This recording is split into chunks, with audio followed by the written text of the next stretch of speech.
Hello friends, welcome to another new session of Smita classes. Today we will be dealing with the 8th chapter of Standard 4 Science book. The name of the book is Startup Science and the name of the chapter is Keeping Safe. 8th chapter, Keeping Safe. सुरक्षित रहना, अपने आप को सुरक्षित रखना. Keeping safe. We will start reading chapter. Rahul's father was in a hurry and he forgot to tie the seat belt before driving his car to the office. While driving, he picked up his mobile phone and started dialing a number. Suddenly, the traffic in front of his car stopped and his car banged into another car. Because of his carelessness, he not only had to pay a huge amount to the owner of the car, but also faced the embarrassment of the crowd that gathered there. Besides, he also had to pay for the repair of his own car. That day, he decided never to be careless again. To avoid accidents, we should be careful and alert. We should follow safety rules everywhere. In this chapter, we will learn more about how to be safe inside and outside our home and also some first aid tips. इसमें एक छोटा story बताया हुआ है कि राहुल के पापा को कहीं जाने की बहुत जल्दी थी, तो वो अपने कार में बैठे और कार का सीट बेल्ट लगाना उन्होंने भूल लिया. ऑफिस जा रहे थे वह, कार का सीट बेल्ट लगाना वो भूल गए. और जब वो चला रहे हैं, अपनी गाड़ी ड्राइव कर रहे, उसी समय उन्होंने मोबाइल फोन भी उठा लिया और किसी के नंबर को डायल करना शुरू कर दिया, किसी को फोन करना शुरू कर दिया. अचानक उनकी कार के आगे का जो ट्रैफिक था, मतलब उनकी कार के आगे की जो गाड़ियां थी, वह अचानक से रुक गई. जैसे ही रुकी, ये तो फोन में बिजी थे, ये जाके टकरा गए सामने वाली कार से. क्या हुआ, सामने वाले कार का भी डैमेज हो गया और इनके कार का भी हेडलाइट्स वगैरह टूट गया. तो इनको अपने कार के डैमेज का भी पेमेंट करना पड़ा, सामने वाले के कार के डैमेज का भी पेमेंट करना पड़ा. और जैसे ही ऐसा हुआ, वहां बहुत बड़ी भीड़ इकट्ठा हो गई, तो इनको शर्मिंदा भी होना पड़ा. ये बहुत एम्बेरेस्ड फील किए. ठीक है, तो इनकी लापरवाही के कारण, इनके केयरलेसनेस के कारण इनको ह्यूज अमाउंट पेमेंट करना पड़ा. अपने कार के लिए भी, दूसरे के कार के लिए भी शर्मिंदा भी होना पड़ा. उसी दिन उन्होंने डिसाइड किया कि अब कभी भी लापरवाह नहीं होंगे, केयरलेस नहीं होंगे. तो एक्सीडेंट्स को रोकने के लिए, एक्सीडेंट्स से बचने के लिए हम लोग को सावधान होना चाहिए, अलर्ट होना चाहिए और केयरफुल होना चाहिए. केयरफुल और अलर्ट होना चाहिए, है ना. ध्यान रखना चाहिए और अपने माइंड को अलर्ट रखना चाहिए, सावधान रहना चाहिए. हम लोग को सेफ्टी रूल्स, जो भी गवर्नमेंट ने सेफ्टी रूल्स बनाए हैं, उसको हर जगह मानना चाहिए.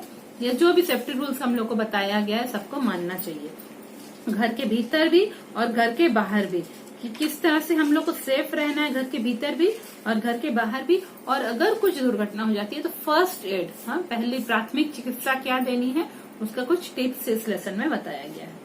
Safety at home. Most of us think that our home is the safest place where no accidents can happen, but this is wrong. Accidents can take place anywhere in the kitchen, bathroom, at other places when we are careless.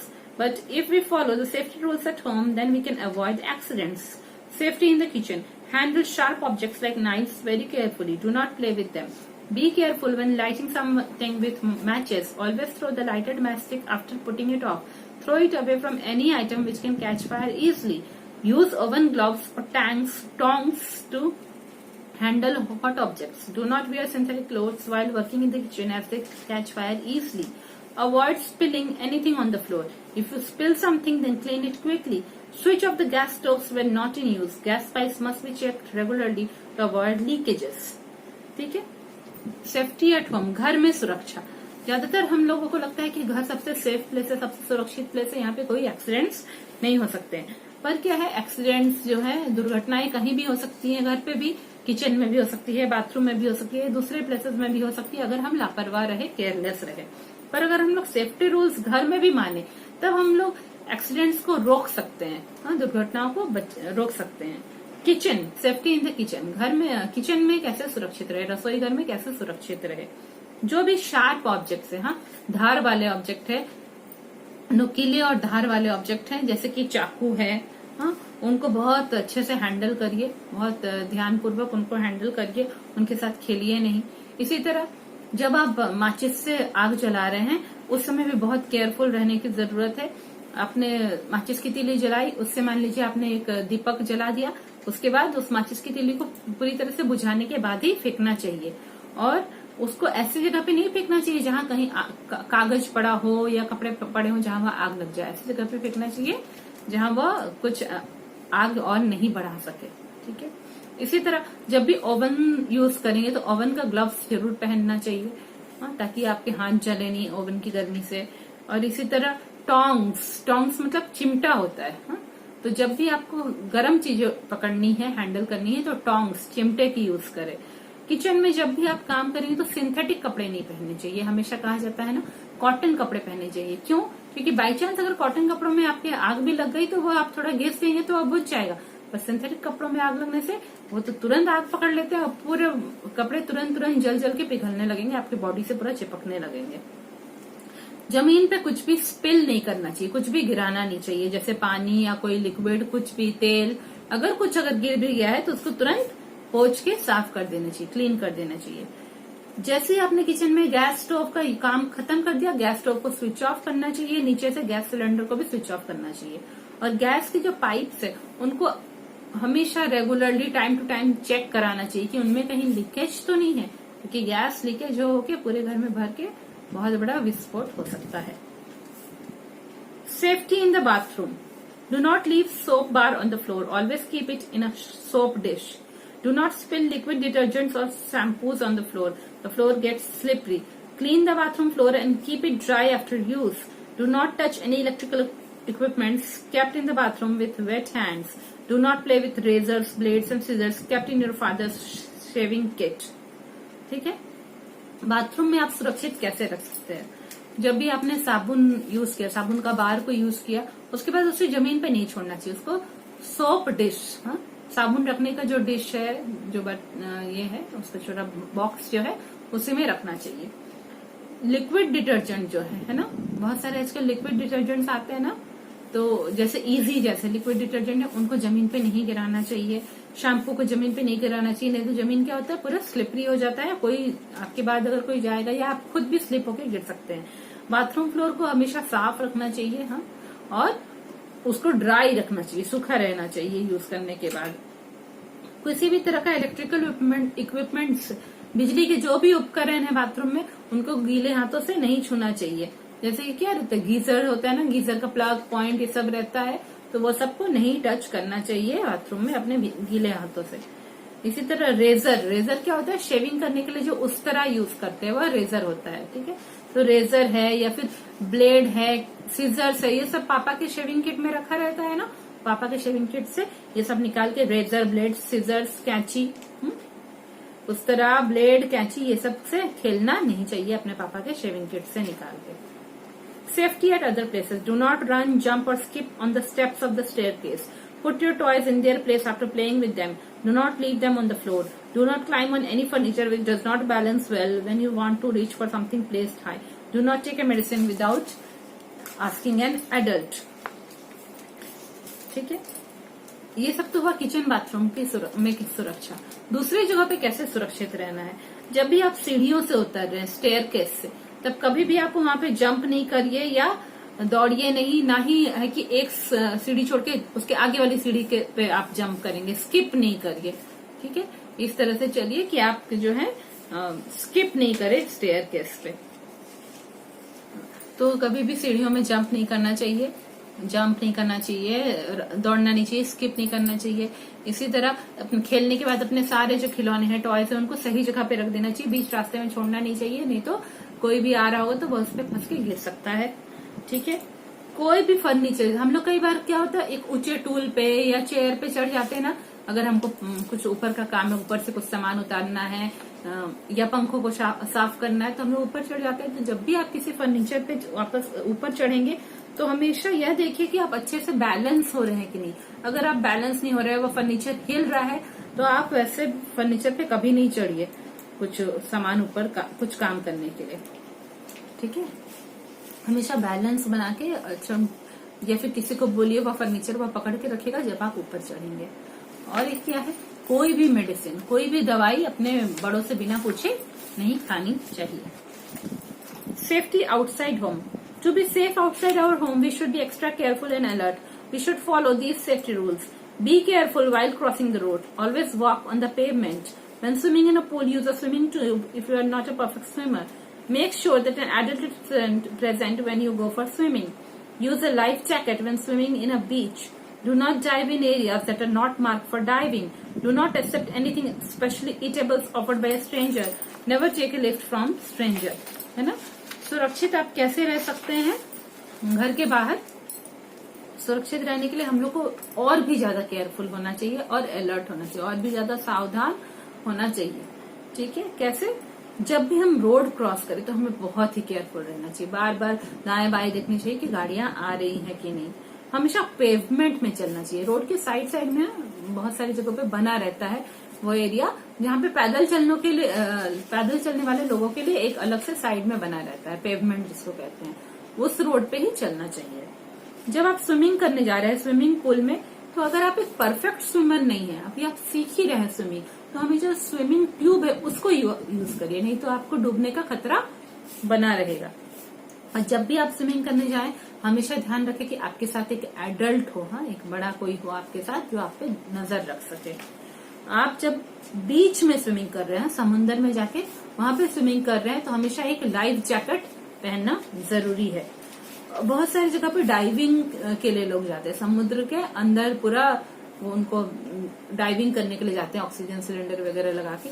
जिस area में आपको मना किया जा रहा है कि नहीं ये डाइविंग एरिया नहीं है, तो उस एरिया में नहीं डाइव करना चाहिए। जहां पे डाइविंग एरिया है वहीं पे करना चाहिए। कोई भी अपरिचित आदमी, स्ट्रेंजर, जब भी आपको कुछ खाने की चीज दे तो कभी भी नहीं खाना चाहिए, और कुछ भी और सामान दे उससे नहीं लेना चाहिए, किसी भी अपरिचित आदमी से। इसी तरह किसी भी अपरिचित आदमी से कभी भी लिफ्ट नहीं लेना चाहिए। आप कहीं जाना चाह रहे हैं, आपको गाड़ियां नहीं मिल रही, ऑटो नहीं मिल रही है, तो किसी से आपको लिफ्ट नहीं लेना चाहिए, ऐसे आदमी से इसको आप नहीं पहचानते हैं। उससे अच्छा आप पैदल चले जाइए, पर किसी से लिफ्ट नहीं लेना चाहिए। उससे नहीं बोलना चाहिए कि चलो मुझे आप छोड़ दो। First aid. We have learnt about first aid in the previous class. It is the immediate help given to an injured person before the doctor arrives. So, main aim behind providing first aid to an injured is to avoid any complications that may arise and thus save his life. Given below are some first aid tips you should keep in mind while helping an injured person. हम लोगों ने first aid के बारे में पढ़ा है पहले भी। वो क्या होता है? वो तत्कालिक मदद होती है जो कि एक चोट घायल आदमी को दिया जाता है डॉक्टर के आने के पहले। हाँ, वह एक प्राथमिक चिकित्सा होती है। हाँ, तुरंत की एक चिकित्सा होती है, तुरंत एक मदद दी जाती है किसी घायल आदमी को, इंजर्ड पर्सन को, डॉक्टर के आने के पहले। मेन एम क्या होता है? मेन क्या सोच के फर्स्ट एड दिया जाता है? ताकि किसी जो चोट लगे आदमी को, घायल आदमी को, कोई और कॉम्प्लिकेशंस नहीं हो, उसकी जीवन हम लोग बचा सके। मान लीजिए उसको बहुत ब्लड बह रहा है, वहाँ टाइट से कपड़ा बांध के हम उसका ब्लड का बहना रोक सकते हैं ताकि उसकी बॉडी से ज्यादा ब्लड लॉस नहीं हो जाए और उसकी जान बच जाए। तो किसी तरह के कॉम्प्लिकेशंस को रोकने के लिए फर्स्ट एड दिया जाता है, ताकि वह जो चोट है वह बहुत बड़ा कुछ ना बन जाए, और डॉक्टर के आने के पहले फर्स्ट एड दिया जाता है। First aid tips for cuts and wounds. Wash your hands properly before treating a cut or wound. Clean the area with an antiseptic solution.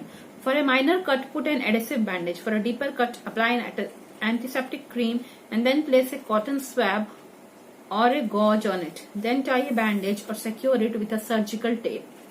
If the person is badly hurt, make the person lie down with the wounded part slightly elevated. Wrap some ice cubes in a towel and put it on the wound to stop bleeding. When bleeding stops, apply an antiseptic cream and tie a bandage. Call for the doctor immediately. ठीक है, तो cut जाने पे या घाव, जो छोटे छोटे घाव पड़ जाते हैं चोट लगने पे, उनके लिए क्या फर्स्ट एड दिया जा रहा है? आपको जब भी किसी के घाव या चोट को में आपको कुछ फर्स्ट एड देना है, तो उसके पहले अपने हाथ अच्छी तरीके से धो लीजिए। फिर जिस एरिया में उसे चोट लगी, कट हुआ है, उसके एरिया को एंटीसेप्टिक सोल्यूशन, हाँ, जैसे डेटॉल, सैवलॉन, ये सब से अच्छी तरह से क्लीन कर देना चाहिए, साफ कर देना चाहिए। अगर हल्का फुल्का छोटा कट है तो वहां पे आप एक एडेसिव बैंडेज लगा दीजिए। एडेसिव बैंडेज क्या होता है? वो बैंडेज होता है ना बैंडेड जैसा, जिसमें कि गम लगा रहता है। एडेसिव माने गम होता है, उसमें गम लगा हुआ रहता है पहले से। उसको बस आप उसके रैपर से निकालेंगे और छोटे कट के ऊपर चिपका देते हैं। ठीक है, और अगर कुछ बहुत गहरा कट हुआ है, डीपर कट हुआ है, तो पहले आप एक एंटीसेप्टिक क्रीम लगाना चाहिए। हम लोग को बोरोलिन वगैरह के टाइप का वहां पे लगाना चाहिए। फिर उसके ऊपर कॉटन स्वैब, हाँ, बहुत सारे रुई का एक बड़ा गुच्छा रुई को लगा देना चाहिए, कॉटन लगा देना चाहिए, और फिर उसके ऊपर गॉज, वो जो बैंडेज आता है ना, बैंडेज को गोल गोल करके घुमा के बांध देना चाहिए। और उसके बाद वो बैंडेज को जब अच्छे से टाई करके बांध देंगे, उसके बाद जो है उसके ऊपर एक जो सर्जिकल टेप आता है, मतलब एक तरह का ये जो सेलो टेप तो हम लोग घर में नॉर्मली यूज करते हैं, उसी तरह एक मेडिकल का एक टेप आता है, उससे उसको चिपका देना चाहिए। ठीक है। कॉटन स्वैब और गॉज बोल रहा है, या तो रुई का एक बंडल टाइप का छोटा बंडल वहां पे रखते हैं, या फिर गॉज होता है, बैंडेज को मोड़ मोड़ के एक मोटा करके बनाया होता है, जो कि उसके ऊपर किसी तरह के कट के ऊपर रखा जाता है, फिर एक और बैंडेज उसके ऊपर बांधा जाता है, तो वो पहले वाले को गॉज बोलते हैं। अगर किसी पर्सन को बहुत बुरी तरह से चोट लगी है तो पहले उसको जमीन पे लेटा देना चाहिए, और उसको जिस पैर में जिस जगह पे भी चोट लगी है उसको थोड़ा ऊंचा कर देना चाहिए, क्योंकि नीचे रहने से ब्लड नीचे की तरफ बहने लगेगा, उसको ऊंचा करने से ब्लड का फ्लो थोड़ा रुकेगा। फिर क्या करना चाहिए, आइस का क्यूब्स निकालना चाहिए, एक टॉवल में भरना चाहिए, और उस टॉवल को उस जगह पे रखना चाहिए जहां उस आदमी को चोट लगी है, ताकि ब्लीडिंग रुक जाए, ब्लड क्लॉट हो जाए, ब्लीडिंग रुक जाए। जब ब्लीडिंग रुक जाएगी तब वहां पे एंटीसेप्टिक क्रीम लगा के एक बैंडेज पूरा लगा देना चाहिए और डॉक्टर को बुला देना चाहिए। जब उस आदमी को बहुत बड़ी चोट लगी हो तब और डॉक्टर को बुला देना चाहिए। First aid tips for Burns. In case of a minor burn, wash the burnt area with cold running water. Dipping the burnt area in cold water or putting an ice pack on it helps relieve the irritation. Apply an antiseptic cream or calamine lotion on the burnt area. Do not bandage it. Do not apply butter or oil on the burnt area as it may get infected. Do not try to burst or prick blisters. Take medical help for major burns. First aid tips for insect bites. Apply calamine lotion on the affected area for relief. Apply a paste of baking soda with an antiseptic cream on the affected area in case of a bee or wasp sting. ठीक है। तो first aid tip क्या है, जलने के लिए, जब कोई जल जाए तो उसको फर्स्ट एड टिप क्या है, जो थोड़ा बहुत जला है, हल्का सा जला है, माइनर बर्न है, तब क्या होना चाहिए, जिस एरिया में उसको जल गया है वह पर्सन, उसको पूरे ठंडे पानी से धोना चाहिए काफी देर तक। रनिंग वाटर, मतलब नल के नीचे पानी बह रहा है ठंडा पानी, उसी में उसके हाथ को रख देना चाहिए, या जो भी पार्ट जला है काफी देर तक वहां छोड़ देना चाहिए। ठंडे पानी में उसके वो पोर्शन को डिप करने से, डुबो देने से, या कोल्ड या फिर आइस पैक लाके उसके ऊपर लगा देने से उसको जो इरिटेशन है, उसका जो जलन है वह कम हो जाएगी। फिर है उसके वहां पे एंटीसेप्टिक क्रीम या कैलामाइन लोशन हम लोग लगा सकते हैं बर्न्ट एरिया में, जले हुए जगह पे, और उसमें बैंडेज पर नहीं करना चाहिए। किसी भी जले हुए जगह पे ऑयल या बटर ये सब नहीं लगाना चाहिए। क्यों? क्योंकि ऑयल या बटर से इन्फेक्शन उसका बढ़ सकता है। इसी तरह कई बार होता है जलने के बाद कहते हैं फफोले पड़ जाते हैं, है ना, ब्लिस्टर्स हो जाता है, बुलबुला टाइप का भीतर पानी भर के हो जाता है ना, उसको प्रिक नहीं करना चाहिए, बर्स्ट नहीं करना चाहिए, उसको दबा के फटाने की कोशिश नहीं करनी चाहिए, उसको कोई नोकीली चीज से फोड़ने की कोशिश नहीं करनी चाहिए, प्रिक करने की कोशिश नहीं करनी चाहिए। और इसी तरह जो है बहुत ज्यादा जोर से अगर जल गया है तो तुरंत मेडिकल हेल्प लेना चाहिए, डॉक्टर के पास जाना चाहिए। इंसेक्ट बाइट्स, अगर कीड़े काट देंगे तो फर्स्ट एड टिप क्या है, जिस जगह पे आप कीड़े ने काटे हैं वहां पे आप कैलामाइन लोशन लगा दीजिए। और अगर आपको किसी मधुमक्खी ने काटा है या भौरे ने काटा है, भौरे ने काटा है तो क्या करते हैं, बेकिंग सोडा होता है घर में, सबके घर में ऑलमोस्ट होता है, तो बेकिंग सोडा में एक एंटीसेप्टिक क्रीम मिला के और वहां पे लगा देना चाहिए जहां पे आपको मधुमक्खी ने या भौरे ने काट दिया है। First aid tips for fainting. If a person faints, and immediately make him lie down with his head lower than the body to increase the supply of blood to the brain. Do not crowd around him. Allow inflow of fresh air. Call the doctor immediately. Do not panic and be calm while giving first aid to an injured person. Make the patient comfortable and then call the doctor. ठीक है। First aid tip बेहोश हो जाने पे, फेंट करना मतलब बेहोश हो जाना। अगर कोई पर्सन फेंट हो गया, बेहोश हो गया है, तो उसको तुरंत लेटा देना चाहिए और उसके सर को उसके बाकी बॉडी से थोड़े नीचे जगह पे रखना चाहिए, मतलब उसके सर के नीचे तकिया वकिया नहीं देना चाहिए, थोड़े नीचे जगह पे रखना चाहिए, थोड़ा ऐसे पीछे ढल के, ताकि ब्लड ज्यादा उसके ब्रेन में जाए, सप्लाई ऑफ ब्लड उसके ब्रेन में जाए और उसके लिए वो बेनिफिशियल होगा, ये उसको फायदा करेगा। उसके आसपास भीड़ नहीं करनी चाहिए, पूरा फ्रेश एयर उसके पास आने देना चाहिए, भीड़ करने से एयर रुक जाएगा, उतना नहीं आ पाएगा। भीड़ नहीं करनी चाहिए, तुरंत डॉक्टर को बुलाना चाहिए। जब आप किसी इंजर्ड पर्सन को देखेंगे कि बहुत जोर से चोट लगी तो खुद भी घबराना नहीं चाहिए, अपने मन को शांत रखना चाहिए, पैनिक नहीं करना चाहिए, घबरा नहीं जाना चाहिए और उसको फर्स्ट एड देना चाहिए। पेशेंट को थोड़ा कंफर्टेबल करना चाहिए, पेशेंट को थोड़ा आराम देना चाहिए और तब डॉक्टर को बुलाना चाहिए। ठीक है, तो ये चैप्टर आपका खत्म हो गया है। ये चैप्टर था कीपिंग सेफ, लेसन 8 क्लास 4 का, और अच्छा चैप्टर था। बहुत अच्छी अच्छी बातें हम लोग को सीखने को मिली। सच में ये अच्छी अच्छी बातें हमेशा हमारे जीवन में काम आती रहती है। आप लोग भी इसके अनुसार अपने जीवन को चलाइएगा। Okay, thank you.